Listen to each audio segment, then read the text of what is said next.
안녕하세요. 오늘도 사연살롱을 찾아주셔서 감사합니다. 30대에 3살 된 딸아이를 키우며 재혼을 고민하는 싱글맘입니다. 저는 창피한 이야기지만 결혼 2년 만에 이혼을 했어요.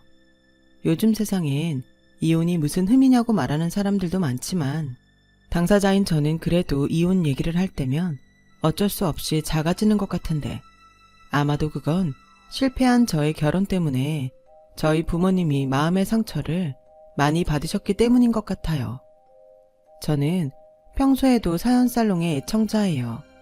그렇다 보니 사연 중에서 부모님이 반대한 결혼을 했다가 후회한다는 이야기를 들을 때면 꼭 제 얘기를 하는 것 같아 뜨끔하곤 했는데 저 역시 부모님이 반대하던 결혼을 밀어붙였다가 인생의 가장 큰 후회를 한 사람입니다.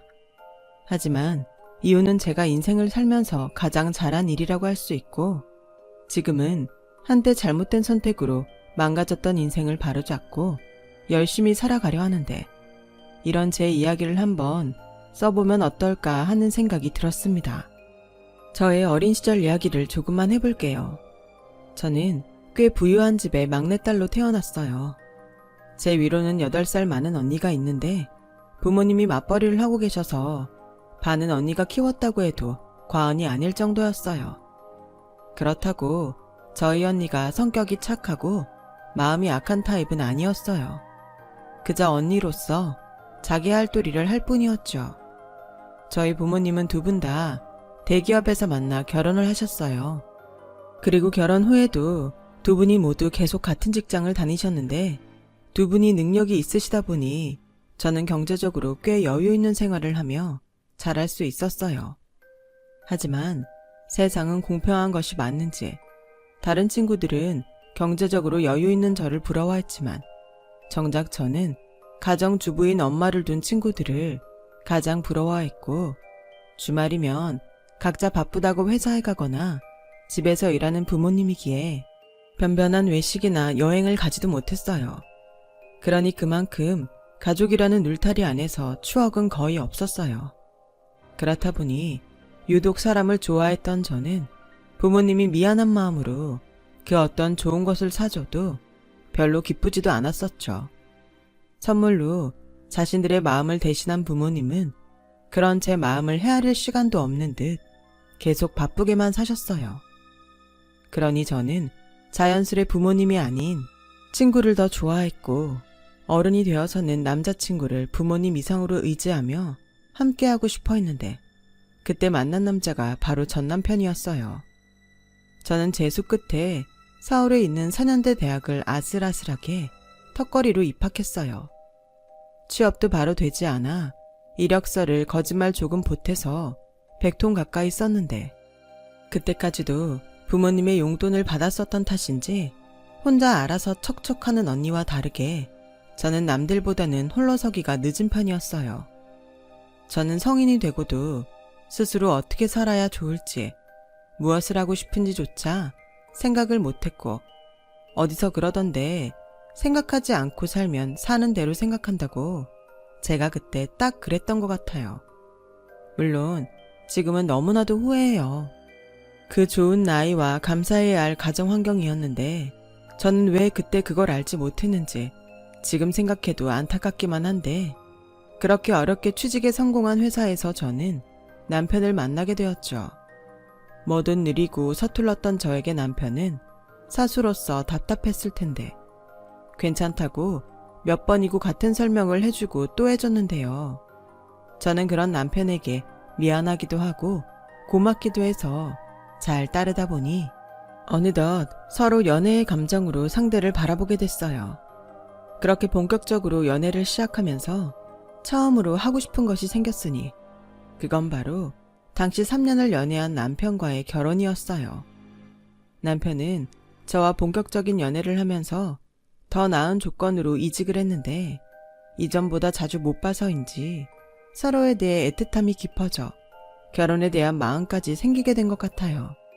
그리고 남편은 저희 친정에 비하면 조금 어려운 집안에 홀어머니를 모시는 가장이었고 그게 모성애였는지 측은지심이었는지는 모르겠지만 저 남자를 행복하게 해주고 싶다는 생각을 했었죠.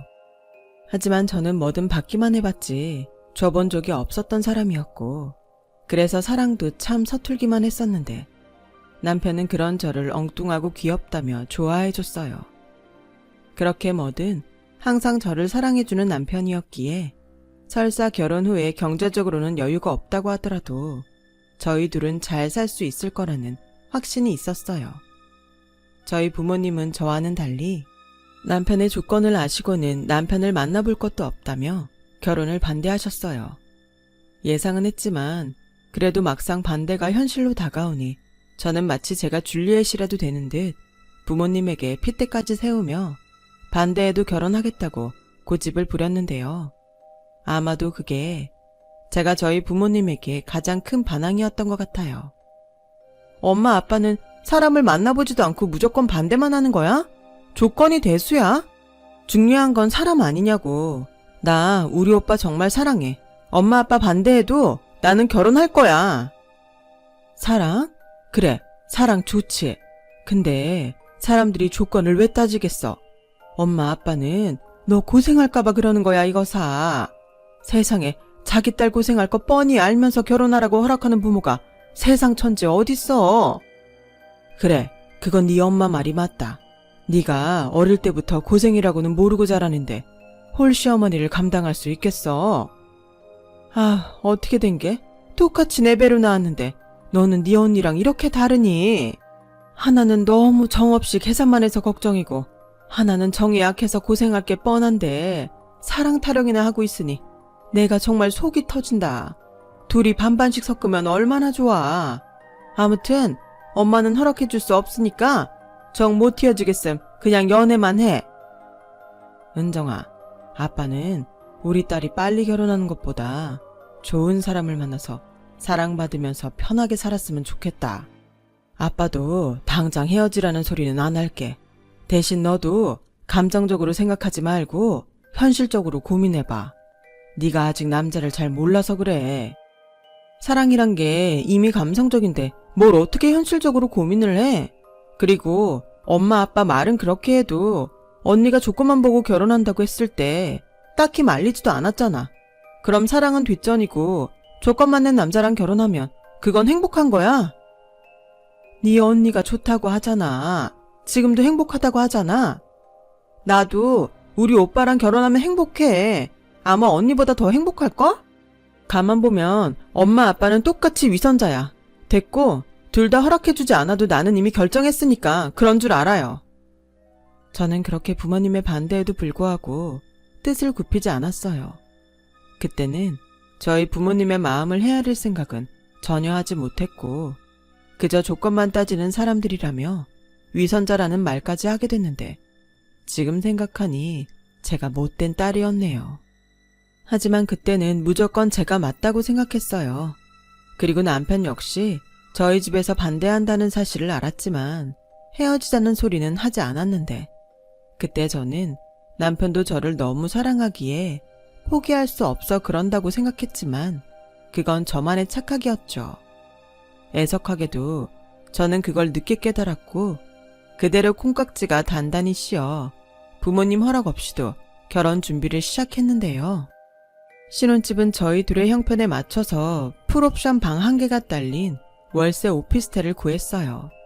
그러자 당신들 생각과 무관하게 제가 신혼집 계약도 끝내버리니 결국 저희 부모님은 천룡까지도 끊겠다며 더욱 거세게 반대를 하셨는데 참 철이 없던 저였는지 부모님의 그런 반대가 별로 심각하게 느껴지지 않았어요.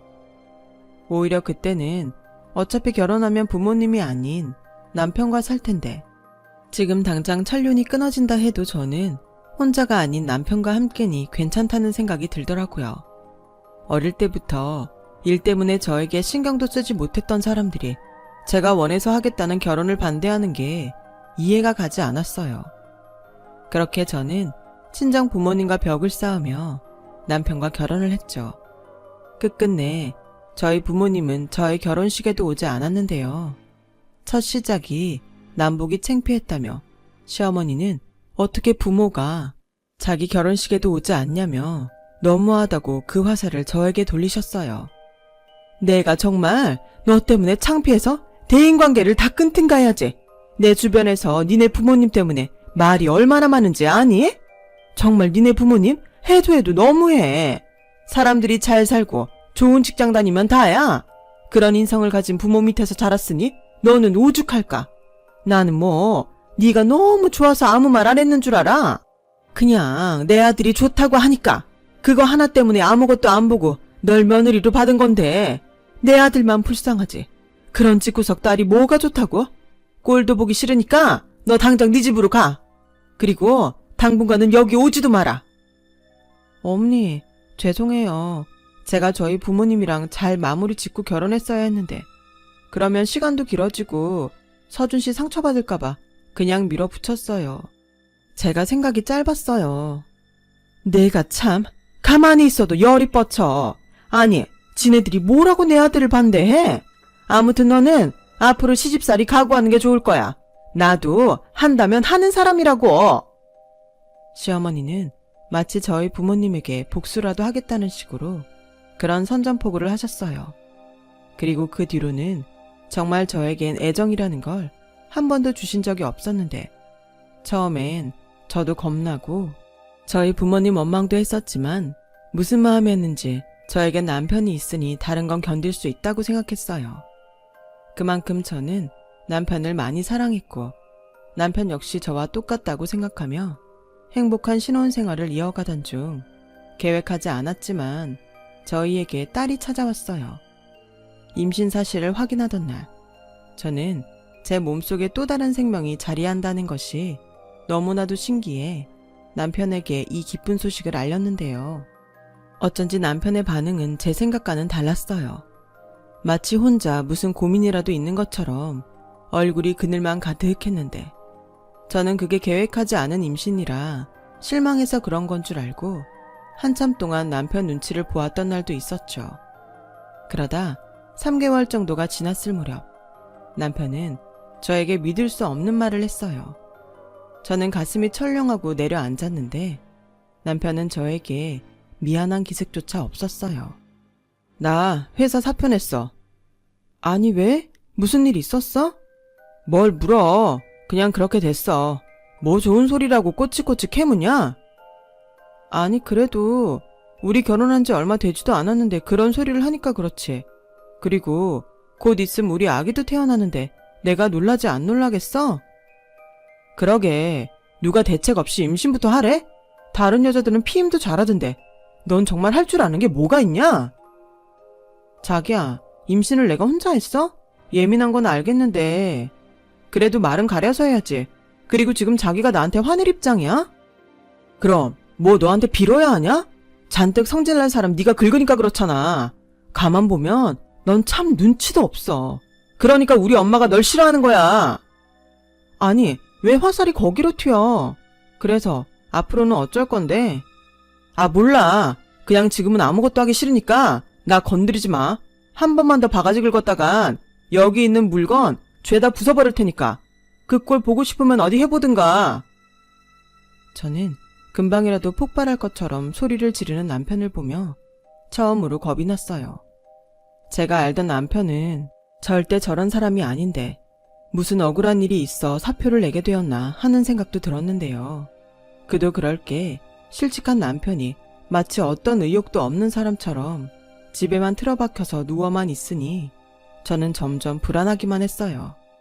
게다가 저는 임신 중반부터 조상기가 있어 제대로 움직이지도 못하고 조심스러운 생활을 해야 했는데 남편은 그런 저를 보살필 생각조차 하지 않았고 저는 결국 예정일보다 3달이나 빨리 아이를 낳게 됐는데 저는 저대로 제왕절개 수술을 하고 아이는 언제 퇴원이 가능할지 알 수 없이 인큐베이터에 들어갔지만 남편은 보호자로서 아무런 역할을 하지 않았어요. 상황이 그렇다 보니 저는 어쩔 수 없이 언니에게 연락을 했고 언니는 제 전화에 그러게 누가 그런 결혼을 하라고 했냐며 한 소리를 하면서도 병원으로 달려와 보호자 역할을 해주더군요. 평상시 언니한테는 고맙다는 생각을 해본 적이 없었던 저는 언니가 처음으로 고마웠어요.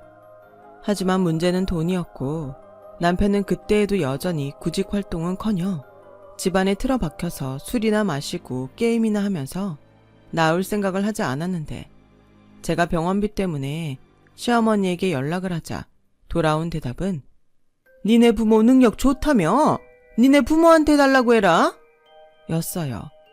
그렇게 전화는 끊어지고 태어나서 처음으로 돈 때문에 발을 동동 거리게 됐는데요.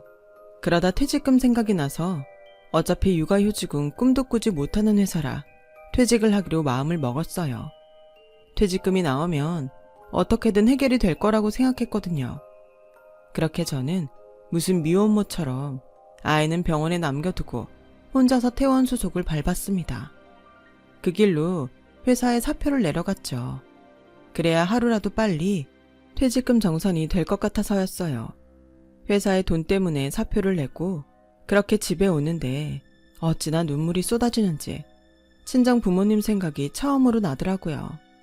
하지만 차마 핸드폰 속 통화 버튼은 누르지 못했고 대신 언니에게 전화를 걸어 그간 힘들었던 속사정을 하소연하듯 쏟아내었는데요. 언제나 그랬듯 언니의 대답은 차가웠지만 틀린 말은 하나도 없었어요. 그렇게 사랑 타령만 하더니 아주 꿀 좋다. 너 집에 전화 안 했지? 너도 참 쥐뿔 아무것도 없으면서 고집만 황소고집이야. 이럴 땐 그냥 부모한테 철판 깔고 의지하는 거야. 그러지 말고 지금이라도 집에 전화해. 싫어. 내가 무슨 낯짝으로 그래. 언니처럼 꿀 좋다 하겠지.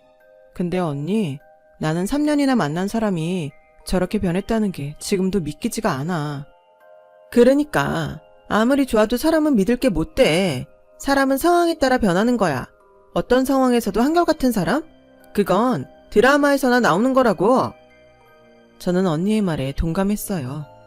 언니는 늘 냉정하게 판단하는 사람이었지만 저보다 분명 어른은 어른이었죠. 하지만 그래도 저는 용기가 나지 않아 친정 부모님에게 전화를 못했어요. 그렇게 혼자 시뻘개진 눈을 하고 집에 들어갔는데 남편은 술에 취해 자느라 제가 퇴원한 것도 모르고 있었어요. 저는 그런 남편을 보니 서운함과 동시에 화가 나서 남편을 마구잡이로 깨웠죠. 저 역시 남편처럼 똑같이 회사에 사표를 냈다고 말을 했는데 남편의 반응이 참 어이가 없었네요. 뭐야? 애 낳은 지 얼마 되지도 않은 여자가 사표부터 냈어? 너 지금 나 집에서 논다고 일부러 그러냐? 네가 그런다고 내가 나가서 돈 벌어오겠다고 할 것 같아? 어쩜 말을 해도 그렇게 해? 당신 원래 이런 사람이었어? 나는 그래도 처음에 당신이 하도 우울해하길래 무슨 일이 있어서 그런가 걱정했었어. 그런데 당신은 뭐? 왜 사표 냈냐고? 돈 없어서 냈다. 우리 애 언제까지 인큐베이터에 있어야 할지도 모르는데 돈이 없으니까 퇴직금이라도 받으려고 냈다고. 지금 내 속이 어떤지 알기나 해? 그리고 당신 퇴직금은 어딨어? 회사 그만둔 지가 언젠데 퇴직금 받았다는 소리가 없냐고. 아씨, 또 바가지 긁냐? 퇴직금 다 썼다. 어쩔래? 넌 돈 많은 니네 집 뒀다 뭐 하려고 그러냐? 무슨 부잣집 딸이 돈 가지고 이렇게 궁상을 떨어. 정말 모자가 똑같은 소리를 하네. 나 우리 집에 어떻게 하고 시집 온지 몰라? 나 정말 당신 하나만 믿고 다 끊고 왔는데 이게 뭐야? 그러게, 누가 그러라고 했어? 나는 잘 사는 처가 덕준 보나해서 그 더러운 수모도 다 참았는데 니네 부모님도 참 그렇다. 아무리 반대하던 결혼이라도 그렇지 어떻게 딸을 버릴 수가 있어? 딸이 어떻게 사는지 궁금하지도 않나? 너 혹시 친딸 아니냐? 나 속은 거 아니냐고. 저는 그때 남편의 속마음을 처음으로 알았어요. 저는 사랑 하나만 믿고 결혼했는데 남편은 저희 부모님이 저러다 말겠지 하는 마음이었더라고요. 그리고 뒤늦게라도 경제적인 도움을 줄 거라고 생각했는지 되레 자기가 속았다며 방방 뛰는데 이런 꼴을 보고 이혼을 생각하지 않으면 오히려 제가 등신 같았어요. 그때가 결혼한 지 1년이 조금 넘었던 때였는데 이렇게 금방 제가 제 결혼을 후회하게 될 줄은 꿈에도 몰랐기에 법원에서 이혼 서류를 챙겨 나오는 발걸음이 그렇게 무거울 수가 없었어요. 아직 인큐베이터에 있는 딸아이 얼굴도 아른아른했고요. 하지만 제가 이혼 생각을 하고 있다는 것도 까맣게 모르던 남편은 뻑하면 저희 부모님에게 전화해서 사정을 이야기하고 돈을 받아오라며 하루에도 몇 번씩 저를 들들 볶더군요. 심지어는 제가 못하면 자기가 하겠다고 전화번호를 달라고까지 하는데 돈이 사람을 저렇게 만든 건지 원래 저런 사람인 걸 제가 잘못 봤는지 정말 오만정이 다 떨어졌어요. 그리고 다행히 아이가 퇴원하게 됐는데 생각보다 병원비가 많이 나왔고 금방 나을 줄 알았던 퇴직금이 나오지 않아 저는 또다시 발을 동동거려야 했는데요. 그때는 제 코가 석자이다 보니 어쩔 수 없이 친정 아빠에게 전화를 걸게 되었어요. 저희 아빠는 근무 시간임에도 불구하고 제 연락에 한 걸음으로 병원에 달려왔고 병원비를 내주셨는데 잘 사는 모습을 보여주지 못할 망정 이런 꼴이나 보여주게 되었으니 얼굴을 들 수 없었어요.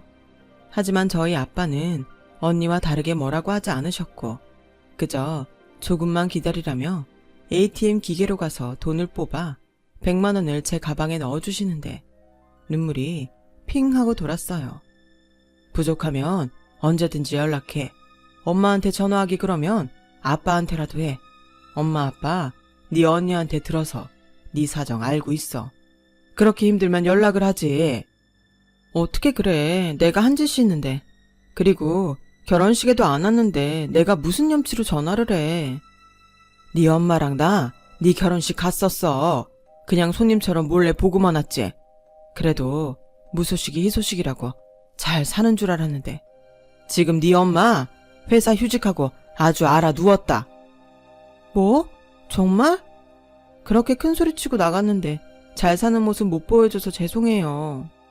죄송하긴 부모 자식 사이에 무슨 그런 말이 있어. 그리고 그때는 너무 화가 나서 전륜까지 끊자고 했지만 절대 진심은 아니었다. 그러니 너도 오해는 하지 마. 엄마나 아빠나 어디까지나 네 걱정해서 그런 거니까. 우리 네 엄마 추슬러지면 그때 더 깊은 얘기하자. 힘들면 꼭 전화하고 아니다 싶으면 아예 짐 싸서 들어와. 너 올까봐 우리 비밀번호도 안 바꾸고 산다. 아빠는 그렇게 말하고 몸조리 잘 하라며 저를 집에까지 태워다 주셨어요. 그렇게 저는 딸아이를 데리고 집 안으로 들어갔고 남편은 그때에도 밤새 게임을 했는지 컴퓨터도 끄지 않고 잠이 들어 있었는데 잠든 아이 얼굴을 본 순간 아이를 위해서라도 제가 이혼을 하지 않으면 안 되겠다는 생각이 들었어요. 그래서 그 인간이 자는 동안 짐을 쌌죠. 이혼 서류를 꺼내놓은 채 아이 옆에서 깜빡 잠이 들었고 잠에서 깬 저는 정말 믿기 어려운 광경을 보게 되었는데 글쎄 다 싸놓은 제 짐을 일일이 뒤지며 남편이 돈을 찾고 있더라고요. 그리고는 아빠가 주신 100만 원을 찾아 혼자 시시덕거리며 아주 자기 주머니에 넣었는데 저는 그 모습에 눈이 돌아 빽 하고 소리를 질렀어요. 그 소리에 아이는 놀라서 울고 남편은 냅다 도망을 치는데 그 뒷모습을 보니 사람이 왜 사람을 죽이게 되는지 생각을 하게 되더라고요. 그렇게 저는 뜬 눈으로 남편을 기다렸죠. 남편은 다음날 오후가 돼서야 술이 떡이 돼서 들어왔는데 제 가방에서 훔쳐간 100만 원은 흔적도 없더라고요.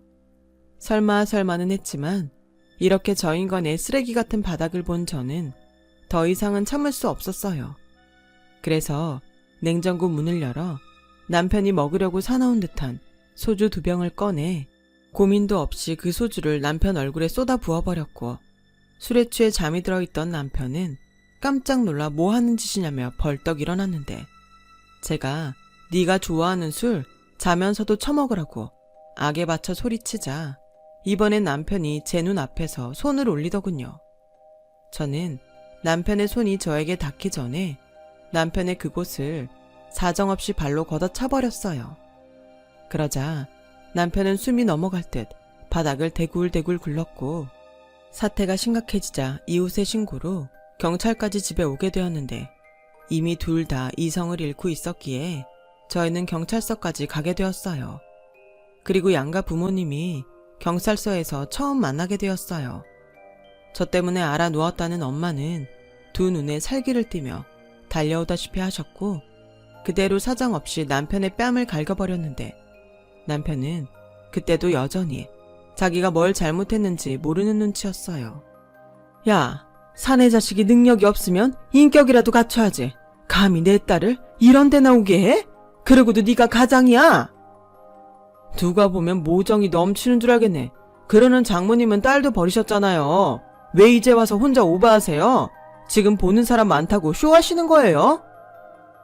너 이 자식 지금 뭐라 그랬어? 그러는 너는 직장도 때려쳤으면서 지 와이프를 출산하는데 뭐 했냐? 그러고도 네가 남편이고 애비야?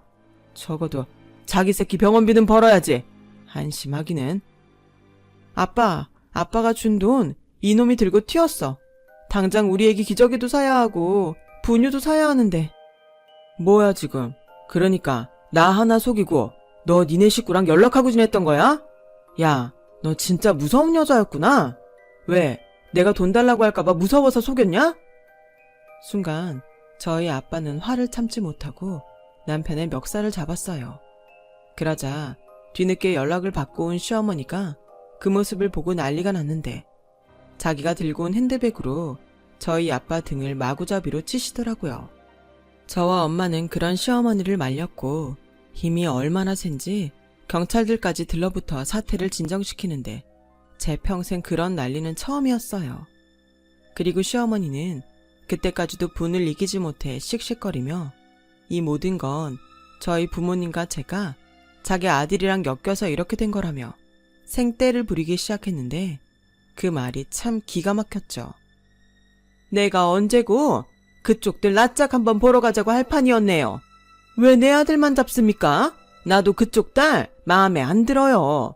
뭐 하나 제대로 하는 것도 없고 치서방 마음 하나 잡지 못해서 잘 다니던 회사도 그만두게 했는데 나라고 내 아들 신세 망치는 저런 애가 좋겠습니까? 지금 말 다 했어요? 그렇게 싫으셨으면 반대를 하셨어야죠. 저는 허락해놓고 이러시는 게 더 악질이죠. 그리고 아무리 밑바닥이라도 어떻게 자기 와이프 돈을 훔치나요? 자식 교육을 어떻게 하셨길래 손버릇이 저 모양입니까? 아니, 부부 사이에 니 거 내 거가 어딨나요? 부부는 원래 한 주머니죠. 가만 보니까 댁내 딸이 말본새가 지 엄마를 닮았네. 그래요. 딸이 엄마 닮는 거 당연하죠. 근데 그쪽 아들도 염치 없고 억지 쓰는 게 딱 그쪽 닮았네요. 더 말할 필요도 없고 당장 애들 이혼시키죠. 그래요. 바라던 바예요. 그리고 내 아들 신세 망쳐놨으니 그거에 따른 보상은 꼭 해야 합니다. 저는 그러기 전엔 이혼에 찬성할 순 없어요. 누가 누구 신세를 망쳐요? 저는 제 딸 신세가 더 망한 듯 싶습니다. 그럼 소송으로 한번 해보시죠. 일도 때려치고 집에서 술이나 퍼먹으면서 자기 새끼 낳으러 병원 간 와이프 챙기지 않고 돈이나 훔치는 저놈이 유책 사유가 있는지 없는지 어디 한번 따져보자고요. 그렇게 저는 부모님의 도움으로 이혼 소송을 진행했어요.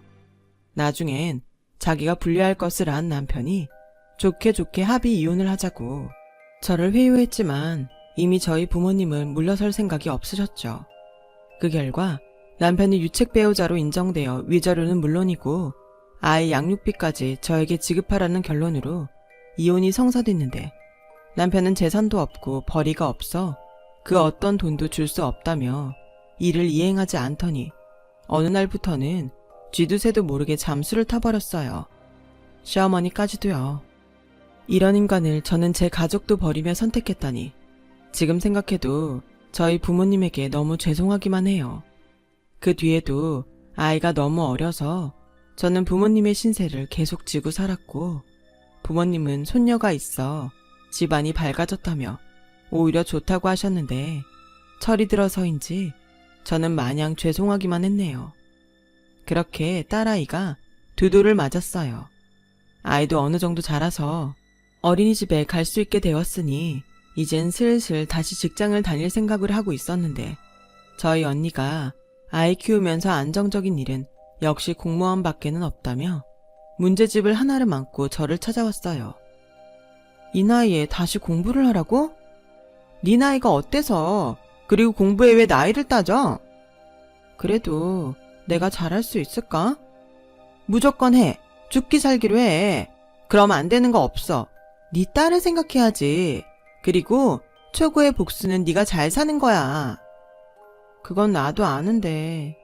알았어, 언니. 나 이번엔 진짜 열심히 해볼게. 언니 말대로 죽기 살기로 해볼게.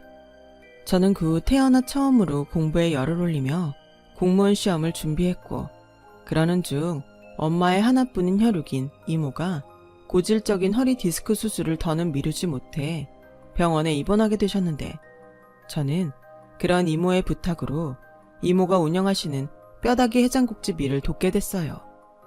엄마는 괜히 공부하는 애 시간 뺏는다며 하지 말라고 말리기도 했는데요. 이모가 아르바이트비도 준다고 하고 또 부탁도 하니 바쁜 아침 시간과 점심 시간을 돕기로 했죠. 그렇게 일을 도운 지 일주일이 되어갈 무렵 2번 다시 만나고 싶지 않던 전남편과 시어머니를 이모의 가게에서 만나게 되었어요. 워낙 아침 일찍 문을 여는 식당이라 아침 식사하러 많이들 오시거든요. 그래서 아침이면 점심 장사만큼 식당이 바빴는데 남편과 시어머니도 아침을 먹으러 온 듯했고, 저는 정신이 없어 그들을 알아보지 못했는데 남편이 먼저 식당에서 음식 서빙을 하는 저를 알아봤고 비웃으며 저에게 다가와 이렇게 말했어요. 그렇게 잘난 척 바가지를 긁더니 기껏 하는 일이 음식 서빙이냐? 왜? 니네 잘난 부모가 이번에는 돈을 안 줬나 보지? 엄마, 여기 재수 없으니까 다른 데 가서 먹어요. 그래, 나도 재 보니까 입맛이 뚝 떨어진다. 그렇게 잘난 척하더니 고작 이런 구질구질한 식당에서 허드렛 일이나 하고 이혼 아주 잘했네. 할 말 다 하셨으면 이만 나가주실래요? 다른 분들 식사하는데 방해되니까요. 그리고 제가 어떤 일을 하든 그쪽들이 무슨 상관이죠? 당신 위자료며 양육비는 도대체 언제 줄 거야? 나 언제든 강제 집행할 수 있는 거 알지? 뭐가 있어야 주지. 백날 털어봐라. 뭐가 나오나. 그리고 난 당신이랑 헤어지고 아주 잘 나가. 잘 나가는데 돈 한 푼 없다고 하니까 야구르지? 지금이라도 잘못했다고 무릎 꿇고 빌면 뭐. 조금은 생각해볼게. 솔직히 말해봐.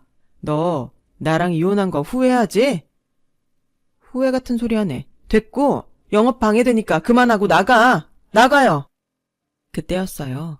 제가 일하는 내내 아침이면 아침 식사를 하러 식당에 오는 남자 손님이 있었는데 그 사람이 하필이면 그때 온 거죠. 사실 그 손님은 오래전부터 이모 가게 단골인데 이모가 하도 괜찮다고 만나보라며 저와 엮어주려고 했던 사람이었어요. 하지만 저는 이혼의 상처도 크고 아이도 있으니까 그럴 수 없다고 했는데 이모 식당에서 일을 도우며 그 사람과 자연스럽게 만나게 되었고, 그 사람은 저의 사정을 모두 알면서도 저에게 호감을 표시했는데 저는 선뜻 그 사람의 마음을 받아줄 수 없었죠. 그런데 하필 그렇게 전 남편과 만나게 되었으니 저는 저 혼자 괜히 신경이 쓰였고 빨리 이 사람들이 식당을 나갔으면 좋겠다는 마음뿐이었는데 전 남편은 오랜만에 만난 저에게 뭘 그렇게 따지고 싶었는지 도통 나갈 생각을 하지 않았어요. 그렇다 보니 저에게 호감을 가진 남자는 진상 손님이 저를 괴롭힌다고 생각해 도와주려 다가오더라고요. 전 남편은 뻔뻔하게 이렇게 말하기 시작했는데 그 뒤엔 제가 전혀 예상할 수 없었던 일이 벌어졌네요. 내가 이 여자 전 남편이요. 아무리 생각해도 내가 너무 순순하게 이혼을 해줘서 열이 뻗쳐서 그러니 그쪽은 가서 밥이나 먹어요. 이 여자 말고 다른 직원도 있으니까 뭐 상관없잖아. 저기 혹시 성함이 최서준 씨 아닙니까? 거기 아주머니는 소미옥 맞죠? 저 서초경찰서에서 근무하는 경찰입니다. 그 사람은 근처 경찰서에서 근무하는 형사님이었어요. 그런데 전 남편과 시어머니는 그 사람의 말에 얼굴이 새파랗게 질리더니 마치 짝이라도 한 듯 주춤주춤 뒷걸음을 쳤고 그대로 도망을 가려고 했는데 가게 문이 나갈 땐 당겨야 하는데 이 사람들이 급한 나머지 문을 미는 바람에 어이없게도 실패하게 된 거예요. 그러자 강 형사님은 뒷주머니에서 수갑을 꺼내 전 남편과 시어머니의 손에 각각 채웠죠. 드라마나 영화에서나 봤던 것처럼 최서준 씨, 소미옥 씨, 당신들은 현 시간부로 절도 혐의로 체포합니다. 변호사를 선임할 수 있고 변명의 기회가 있으며 불리한 진술은 거부할 수 있습니다. 라고 말을 했는데 그 말이 떨어지기 무섭게 전 남편과 시모는 한 번만 봐달라며 무릎까지 꿇고 싹싹 비는 거 있죠. 저는 그때까지도 이게 다 무슨 일인지 영문은 몰라 하고 있었는데 그때 강 형사님이 저에게 이렇게 말해줬어요. 은정씨, 이 사람들 무인 가게만 골라서 털고 다니는 모자 사기꾼이에요. 전국적으로 돌아다니면서 절도를 해서 이미 수배 중이었는데 여기서 잡게 되네요. 게다가 은정씨 전 남편이었다니 깜짝 놀랐습니다. 은정씨도 많이 놀랐죠? 그리고 최서준씨 이미 오래전부터 사기 절도 전과 있어요. 다니는 회사마다 돈을 빼돌렸는데 걸릴 것 같으면 사표 내고 잠수 타는 게 수법입니다. 그러면서 뻔뻔하게 은정씨 앞에선 전 남편이라고 여기서 이러고 있다니. 은정씨, 밥은 이따 다시 와서 먹을게요. 혹시 모르니까 은정씨도 잠깐 쉬어요. 괜히 다칠까봐 걱정이네요. 잠깐, 둘이 뭐야? 둘이 왜 이렇게 다정해? 혹시 니네들 뭐 있어? 야, 넌 나랑 이혼한 지 얼마나 됐다고 벌써 딴 남자를 만나냐? 절도범인 주제에 네가 무슨 상관이야?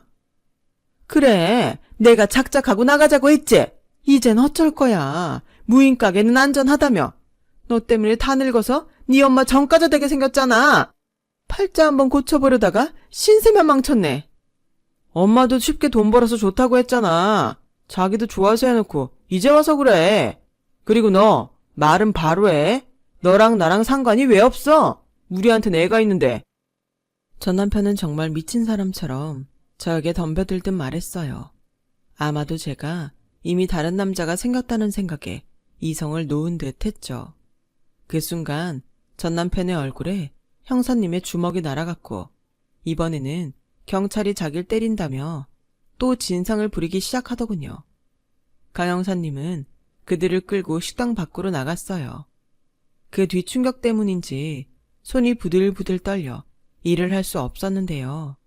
같이 일하던 주방 이모가 저에게 오늘은 이만 집에 가보라고 배려해 주셨고 저는 잠깐만 쉬었다가 이따 점심때 다시 오겠다고 하고 가게 밖을 나오는데 마치 꿈을 꾼 것처럼 정신이 하나도 없었어요. 물론 이젠 남이 된 사람이라 크게 상관도 없지만 그런 사람이라는 걸 전혀 모르고 아이까지 낳았다니 순간 아찔하기까지 했는데 집에 돌아와 벽에 걸려있는 딸아이 사진을 보니 오히려 아무것도 모를 때 이혼을 한 것이 천만다행이라는 생각이 들었네요. 그 후 강 형사님에게 전 남편과 시어머니는 법적인 처벌을 받을 거라는 얘기를 듣게 되었고 다른 친척에게 은닉한 재산이 있다는 것도 알게 되어 저는 곧바로 위자료 및 밀린 양육비 청구 소송을 진행했어요. 그리고 소송이 끝나갈 무렵 강 형사님에게 이제는 저와 정식으로 만나고 싶다는 고백까지 받게 되었는데 솔직히 그때는 사람에게 받은 상처가 너무 깊어서 망설였어요. 또 다시 상처받는 것이 두려웠거든요. 그렇게 제가 망설이자 자기는 언제까지 기다릴 수 있다며 절대 부담 주지 않겠다고 하더라고요. 사람 좋아하던 제 본성이 아직도 정신을 못 차렸는지 불쑥불쑥 강 형사님을 떠올리게 했어요. 하지만 저에겐 공무원 시험이 먼저라는 생각으로 공부에만 매진하려 노력했죠. 그 결과 작년에 시험에 합격하게 되었는데요. 아이는 3살이 되었고 저는 이제 어엿한 주민센터에서 근무하는 공무원이 되었는데 이쯤이면 저도 열심히 살았다고 자부해도 되겠죠. 요즘은 부모님하고도 예전보다 훨씬 잘 지내고 있어요. 서로 몰랐던 마음을 털어놓고 저도 부모가 되니 저희 부모님의 마음을 알겠더라고요. 그렇다 보니 요즘은 정말 행복합니다. 강 형사님과는 결혼을 전제로 지금은 연애만 하고 있어요. 이렇게 한 남자에게 사랑까지 받고 있으니 매일매일 입꼬리가 올라가 있는 것 같습니다. 이제사 지난 날을 떠올리면 하지 않았으면 좋았을 거라고 생각한 실패한 결혼도 그리 나쁘지만은 않은 것 같아요. 눈에 넣어도 아프지 않을 사랑스러운 제 딸을 얻었으니까요. 살면서 꼭 좋은 것만 있을 수 없고 꼭 나쁜 것만 있을 수도 없잖아요. 그런 것처럼 저에게 결혼이란 것도 그런 것 같아요. 그때는 너무 힘들었지만 그때의 경험은 저에겐 좋은 예방주사가 되어 지금의 저를 만들어주지 않았나 생각하는 요즘입니다. 만약 지금이 너무 힘드신 분이 계시다면 이 말을 꼭 하고 싶어요. 분명 지금 겪고 있는 그 경험이 훗날 좋은 영양제가 되어줄 거라는 것을요. 절대 희망을 잃지 않았으면 좋겠어요. 해가 지면 또 해가 뜨듯 우리는 또다시 행복할 수 있으니까요. 지금까지 길었던 저의 이야기 들어주셔서 고맙습니다. 항상 건강하시고 행복하세요. 여러분, 사연 댓글에 응원과 현명한 조언 부탁드려요. 좋아요와 구독은 저에게 큰 힘이 됩니다. 오늘도 좋은 일 가득하세요.